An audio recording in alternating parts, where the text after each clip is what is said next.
అబ్బో ఇక్కడ కేజీ చీరలు కొంటే అర కేజీ చీరలు ఫ్రీ అంట. మంగళ్య షాపింగ్ మాల్ కేజీల్లో సేల్, టన్నుల్లో ఆనందం. ముద్రగడ సంస్మరణ సభలో తోట త్రిమూర్తులు కీలక వ్యాఖ్యలు చేశారు.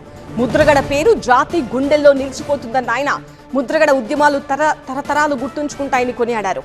అయితే ముద్రగడ ఆశయం నెరవేరితేనే ఆయన ఆత్మకు శాంతి చేకూరుతుందన్నారు. ముద్రగడ ఆశయ సాధన కోసం భవిష్యత్ కార్యాచరణపై జేఏసీ నిర్ణయం తీసుకోవాలని విజ్ఞప్తి చేశారు. కాపు కులం భవిష్యత్తు కార్యాచరణపై చర్చించేందుకు డేట్ ఫిక్స్ చేయాలని సూచించారు. మనం కులంలో పుట్టాం, పార్టీలో కాదని, పుట్టుకతో వచ్చిన కులం చచ్చే వరకు ఉంటుందన్నారు తోట త్రిమూర్తులు. ముద్రగడ పద్మనాభం గారు అమరులైనప్పటికీ కూడా ఈ జాతి గుండెల్లో చిరస్థాయిగా నిలిచిపోయేటువంటి వ్యక్తి పద్మనాభం గారు అనేటువంటిది సందర్భంగా మనం చేస్తున్నాం.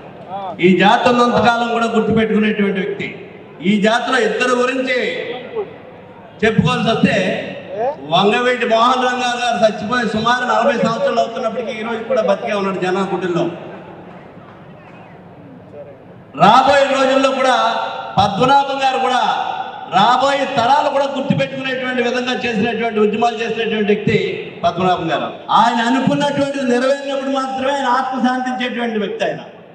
ఆయన ఆత్మ శాంతి చేకూర్చడం కోసం మీరు జేఏసీగా ఉన్నటువంటి మీరు కానీ, పార్టీలకు అతీతంగా ఉన్నటువంటి నాయకులు కానీ భవిష్యత్తు కార్యక్రమం ఏంటనేటువంటిది నిర్ణయించాల్సినటువంటి బాధ్యత మన అందరి మీద ఉంది. మనం పొలంలో పుట్టాం కానీ పార్టీల్లో పుట్టలేదు. మనం ఈ విషయాన్ని మాత్రం అందరూ గుర్తుపెట్టుకోవాలి. మనతో వచ్చినటువంటి కులం, మన పుట్టుకతో వచ్చినటువంటి కులం మన సత్యదాకా ఉంటుంది. మనకి పార్టీలు అనేటువంటి నీకు ఇష్టమైతే ఉంటావు, లేకపోతే పోతావు.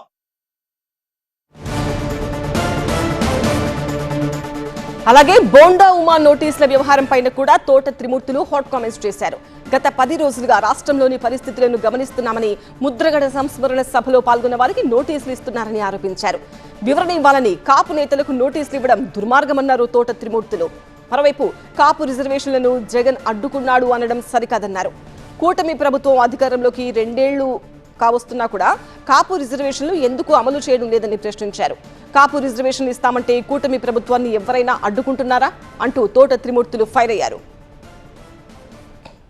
గత 4-5 రోజులుగా 10 రోజులుగా ఏ విధమైనటువంటి ఆదేశాలు ఇస్తున్నాయో కొన్ని రాజకీయ పార్టీలు, ఏ విధంగా దుర్మార్గమైనటువంటి విధంగా మరి ఆ సభలకు వెళ్ళినటువంటి వాళ్ళకి ఎక్స్ప్లెనేషన్ కాల్పర్ చేసి సమాధానం చెప్పించుకునేటువంటి దౌర్భాగ్యమైనటువంటి పరిస్థితి ఉందంటే దీని గురించి కూడా కొంచెం ఆలోచన చేయాలనేటువంటిది మనవి చేస్తూ, ఆయన ఆశయ సాధనకి ఈ రిజర్వేషన్లు ఏవైతే ఉన్నాయో ఈ మధ్య కాలంలో కొన్ని రాజకీయ పార్టీలు 5% రిజర్వేషన్ ఇచ్చాం మేము, ఇప్పుడు మాట్లాడకూడదు అనుకున్నాం కానీ ఇది తప్పనిసరిగా మాట్లాడాలనేటువంటి సందర్భం.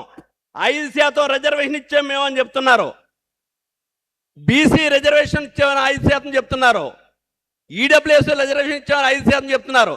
అయ్యా దేంట్లో ఇచ్చినా పర్లే, దేంట్లో ఇస్తున్నారు చెప్పండి. ఇచ్చినటువంటి రిజర్వేషన్ జగన్మోహన్ రెడ్డి అడ్డుకున్నాడని చెప్పేటువంటి విధానం మాత్రం మంచిది కాదు. జగన్మోహన్ రెడ్డి అడ్డుకుంటే 2.5 సంవత్సరాలు అయింది, మీరు వచ్చి 26 నెలలు 28 నెలలు అయింది. మిమ్మల్ని ఎవరు అడ్డుకున్నారు?